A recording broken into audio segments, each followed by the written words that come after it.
What's going on, everybody? Welcome back to another video. If you want to learn trading, why don't you come and learn from Siri? I already know what it is, man. So, quick risk disclaimer. Risk associated with futures trading. Futures transactions involve high risk. Blah, blah, blah, blah, blah. Y'all go read the rest. Y'all know that this one is very important.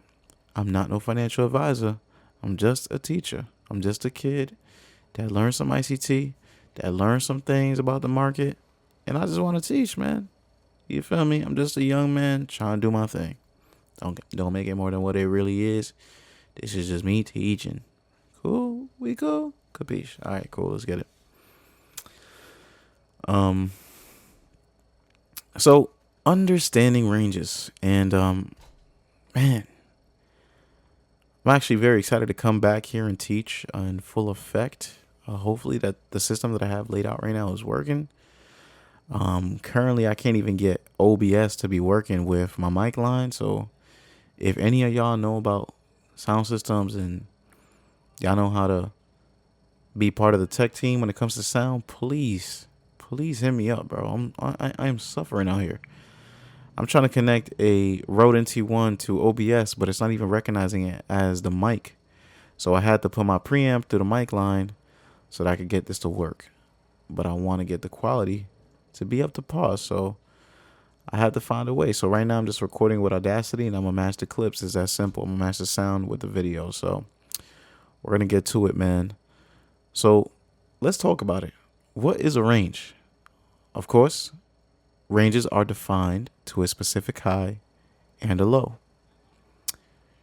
Ranges are defined to a specific time window that is constant. So when I speak about a range, we talk about, the most famous, probably the most famous range that we always look at, which is the Asian range. The Asian range is from 8 p.m. To midnight. And that is a range that can never be changed because that range is defined. And that is why it's always called the Asian range. You know what I'm saying? So you can never change it. It's always in the same time window. And within that time window, if you can find the times, you can find the specific high of that range and the specific low of that range. And it doesn't change. And so the important information of a range and what a range provides as far as information is, number one, areas of inefficiency. So we have things like a buy side imbalance, sell side inefficiency, a sell side imbalance, buy side inefficiency. And then we have a high or low, which we discussed above, and equilibrium. We also have the drawn liquidity, and we'll get a little bit more about the drawn liquidity part there. Highest up close and lowest down close candle, and the opening price after the range is determined. And we could even go as far as to say the closing price after the range is determined. So these are the functions of a range. You'll clearly see me here depict some of the things, all the things that we actually discussed as to the information that it gives you. So, of course, we have the opening time, right? We have the closing time. We have the buy side liquidity, sell side liquidity above and below the range, equilibrium, and we have the highest up close candle and the lowest down close candle. So in every single range, let's say you found a range in price that you find a window to, that range is always going to have these details in it. And depending on the way you like to trade with it and use it, you can utilize it using any of these things here. If you want to be a person that's a jack of all trades and you want to use all of the information and everything a range has to offer to your extent, then you absolutely may. There's nothing wrong with that. I think what's important to know is that when there's a range, the first thing that I want to see within a range is, was liquidity taken? And when I say was liquidity taken, I'm saying after the range closes and price action prints after the closing time, do we take buy side first or do we take sell side first? And normally, the first run on liquidity is what we call, shout out to Kish, the opposing liquidity run. The opposing liquidity run, it's in the name, it takes the opposing side of the liquidity. And the intention is that if we're bearish on the day and we want to really take out sell side liquidity, that is the intended order flow for the day. We must first take out buy side liquidity, right? You can call it the Judas swing if you want to as well. But the opposing liquidity run it just makes a lot more sense to me. You know what I mean? The Judas swing, you have to really kind of understand what Judas means. And if you don't know what Judas is, Judas was a disciple that betrayed Jesus. Of course, he turned Jesus into the Pharisees and the Sadducees. Let me not get religious on you guys, but that is why, ICT necessarily called it Judas swing, because Judas manipulated Jesus and he handed him over to the enemy. So that's what it is. But if you want to be like, a person who just understands things from a terminology that is very associated to the algorithm, opposing liquidity run to me sounds the most appropriate, and that's why I use it. So we have, of course, the buy side and sell side liquidity. So remember how I said that something else that you can take out of a function of a range is the draw on liquidity. So for the draw on liquidity, if buy side is taken, what's left? Sell side liquidity. That is your range. That is your draw on liquidity. Not your range, sorry, your draw on liquidity. If sell side is taken, then we can go for buy side. And that is your draw on liquidity. So whatever the opposing liquidity run takes, you just go for the opposing side.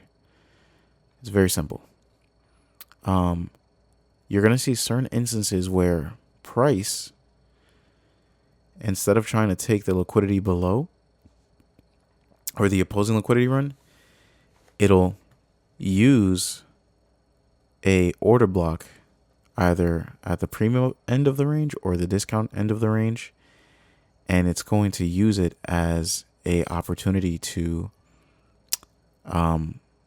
pretty much trade off of. It's going to use it as a key level, and it won't take the opposing liquidity run. It'll just run higher.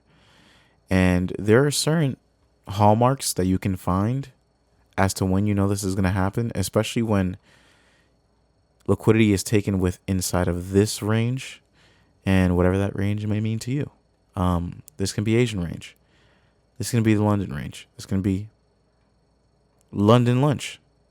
This could also be the overnight session.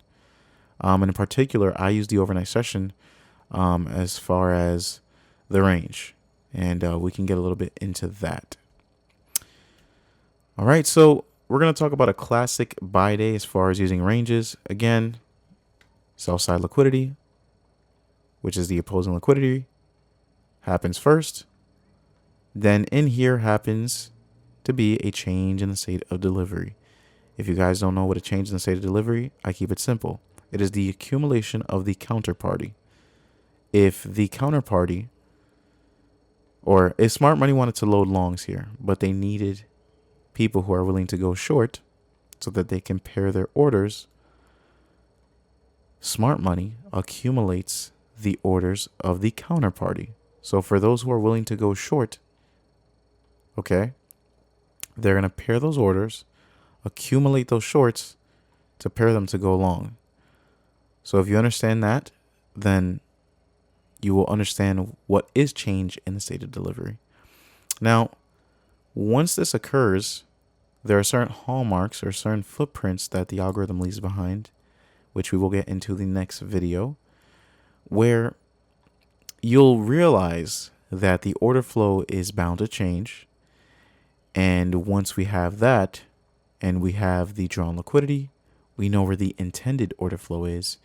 And any trade idea that we take with this specific range in mind, we will just trade within the narrative of the order flow that is in the market. So we will now go to the classic sell day. Same thing. Buy side liquidity taken. which is the opposing liquidity run. So this is a sell day. So let's say that you came into the market and you wanted to short. Buy side liquidity is taken first. We have a change in the state of delivery, meaning the accumulation of the counterparty. Smart money wants to short to target the drawn liquidity, and they're going to pair their orders with those who are willing to buy so that they can pair their orders to go short. It's how they get the liquidity in order to run it the way that they want to. And so that is the intended order flow. Again, this is happening first, buy side taken first, and then sell side. Then again, we'll get into the change in state in the next video. And so the continuous tiny decisions you make have a drastic impact to your future. And this is just a quote that I got from Atomic Habits by James Clear, of course, who is the author of the book. And so now what we're going to do, family, is load up a chart. And before I load up a chart, let me just make sure that the indicators are on that I need. And I will be able to show you guys the things that we speak of. And so let's just quickly do this. Awesome. And so let's get into the charts. Oops. Alrighty, so I'm going to remove all of these drawings and just keep the indicators on. And so we're just going to go through examples where we're looking at a specific range and the sell side is taken first, then buy side is taken. This is the overnight session range. This is simply from 4 a.m. to 8 a.m. Chicago time. Okay. Sell side was taken first. Then you can clearly see a strong rejection from this. Again, I did not author this. The overnight session is something that you can find on the CME.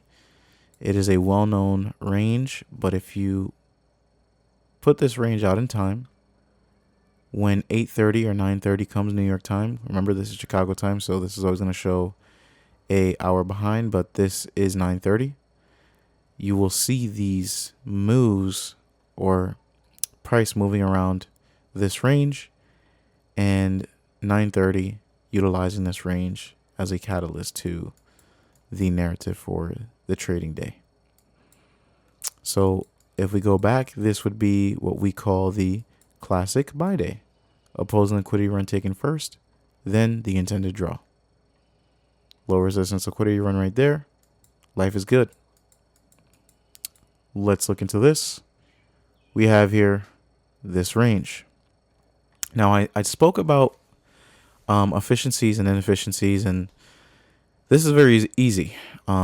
So let's not overcomplicate this. So as you can see, from the time that price opened here, there was just a bullish candle, down close candle, up close candle, down close candle.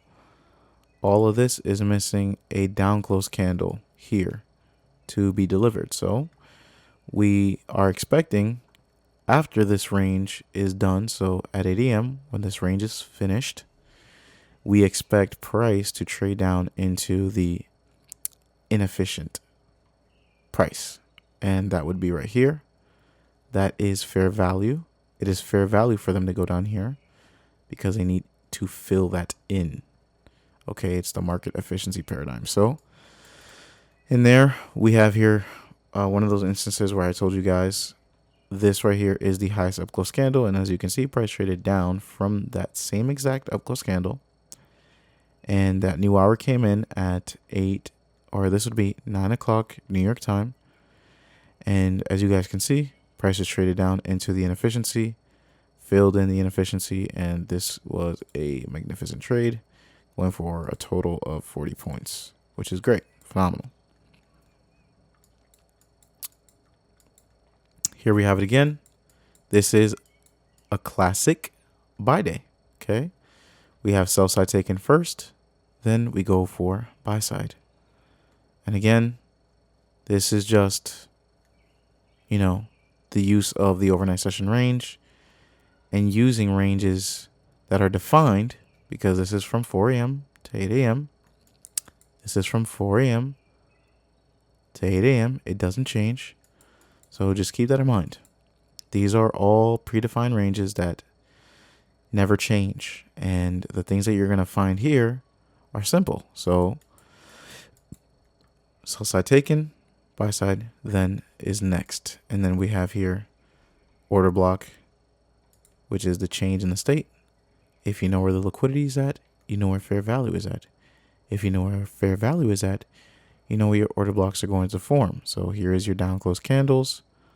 And here comes the up close candles to confirm that that the state of delivery is changing. When we have a candle close above a potential order block that is at fair value, at liquidity, okay, we know that this is going to be our potential order block. So what we wait for here is for this candle to come in, close above, and when we have this, we can play the opening price and have your stops below this low right here, and you can play that long here. And even if you just took the long within this swing, it would have been about 30 points from opening price to the high.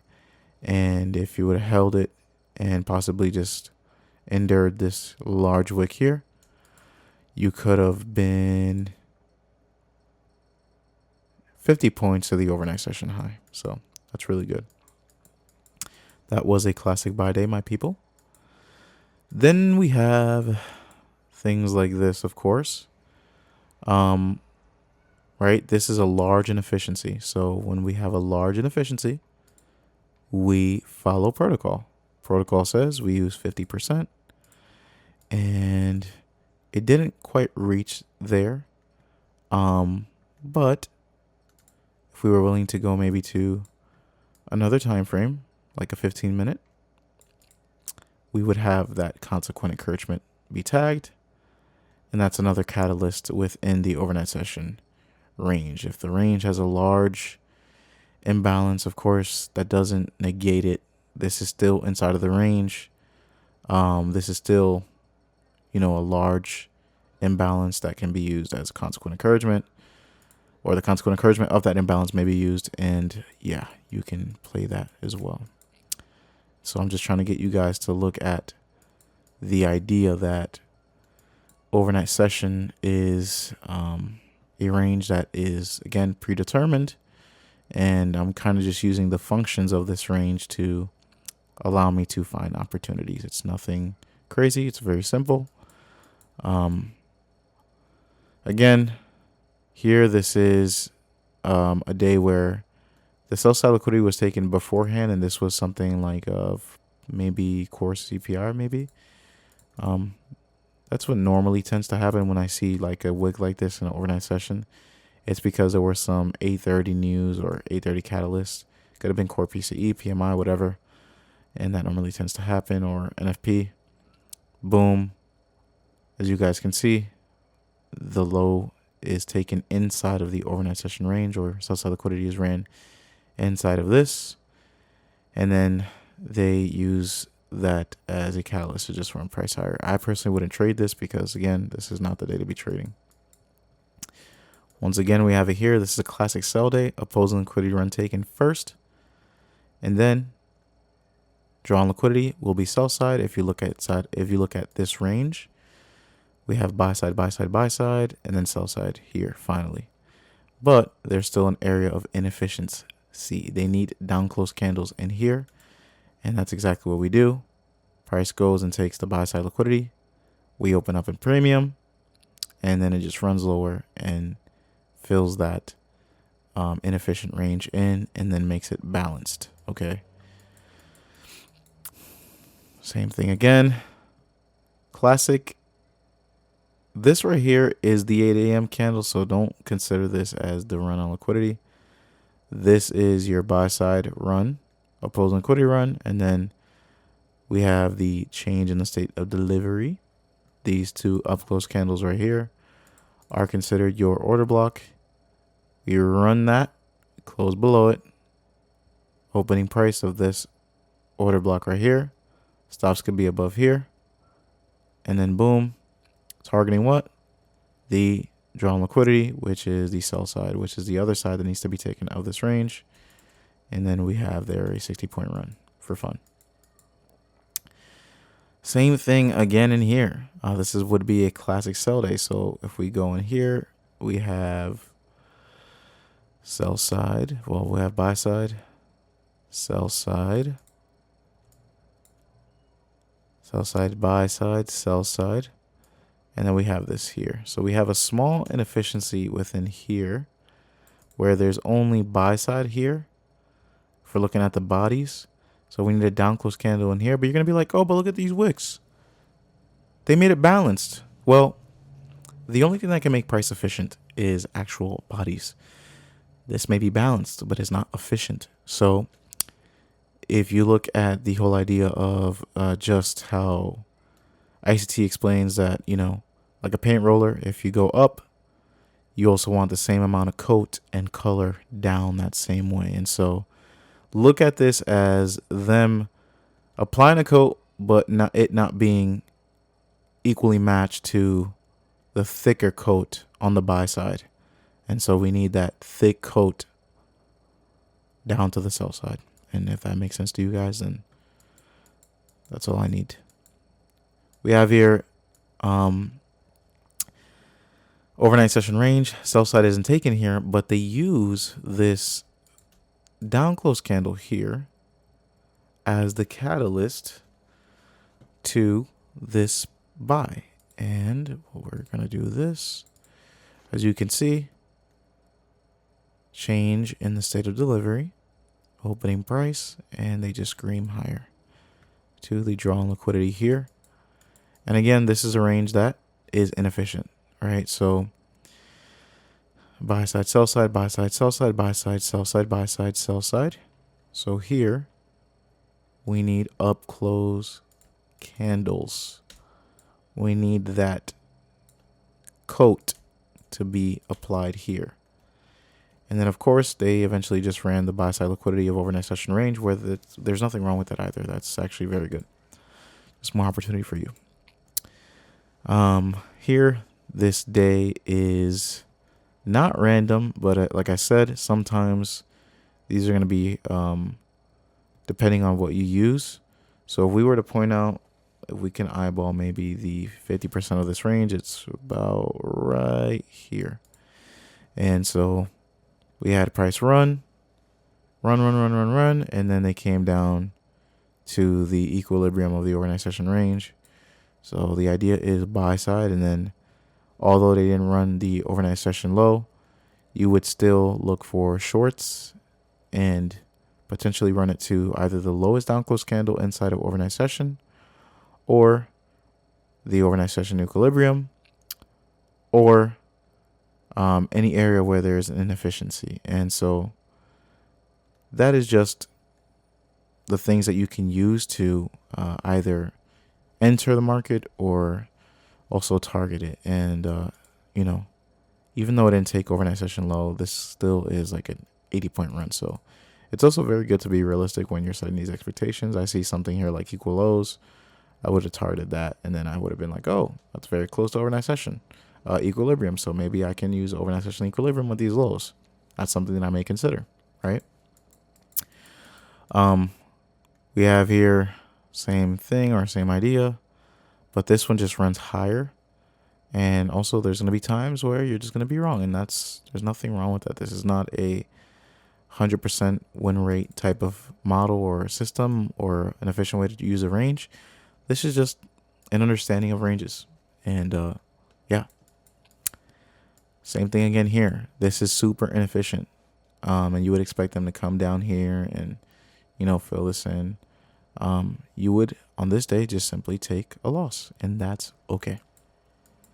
So buy side was taken, then we expect the efficiencies to be filled or the lows, and that didn't happen, and that's okay. Here we have sell side taken first, of course, the opposing liquidity run, and then we would go for the change in the state of delivery. Happens here. You start buying. What do you target? You target the overnight session highs, and if there's any inefficiency to the left of the chart or any liquidity point, you can definitely target that, like this high right here. Sorry, guys. This here is simple. Buy side, sell side, as you guys can see. Here we use the highest up close candle here, which is highest up close candle, closing price, this one right here. And we find a level of resistance pretty much. At that level, we reject off that level. And then it just goes lower and screams lower for the entire day. Again, buy side, sell side, sell side, buy side. Again, change in the state of delivery. These things can happen consistently. Order block at fair value, which is liquidity. Retracement to the opening price. And then price just screams higher to the overnight session high. That is a 107-point move. So sometimes these moves provide very, very juicy opportunities. And you just have to be in front of your charts. And then once you see it, just pull the trigger. Sell side, then buy side. Very simple. Change in state of delivery. This is your order block. Then you just buy that. And that is 171 points. You do as you may with that. Classic sell day. These are beautiful deliveries, by the way. Buy side taken, then sell side. And again, order block here. Change in the state of delivery. Opening price. And at the opening price, you would find yourself a short. This short here would be, again, 109 points. You could have fun with that as well. A lot of fun. Buy side taken, sell side. This one just did its own thing. That's okay. It's going to run without you sometimes. So even in here, like I would have, like if there was like a liquidity level above or something, sell side taken first, I would have been trying to long this, depending on how the 1 hour looked. But if that's the case, I would have just been longing this and life would have been good. Sell side and buy side. And so, yeah, I don't have to show you guys too much more. This is literally the lesson for today. I'm just getting back, so I'm not going crazy. It's just very subtle. And I hope that this video was very informative for you guys. And I just pray that I find out how to get it to work with my OBS, because that's what I really want it to work, because I'm going through the extremes of having to use Audacity and OBS at the same time. So hopefully somebody in the comment section maybe help. So yeah, I want to thank you guys, because man, y'all are so supportive. Even when I'm gone, y'all still be showing love, and I appreciate y'all, man. And I just want to say, man, like, there's a lot of things going on in my life, and it feels good to be back. It feels good to be back, and I appreciate every single one of you guys. I just want to thank God for, having me here still. And just remember that God is good all the time, and God is good all the time until. And what did I say before? Man, I forgot the quote that I used to say in my previous videos. I said, good, better, best. Never let it rest till your good is better and your better is best. All right. That's what my coach used to say, man. That's the quote. And yeah, man, I'm praying for y'all. Stay blessed. And I'm going to see you soon. Peace.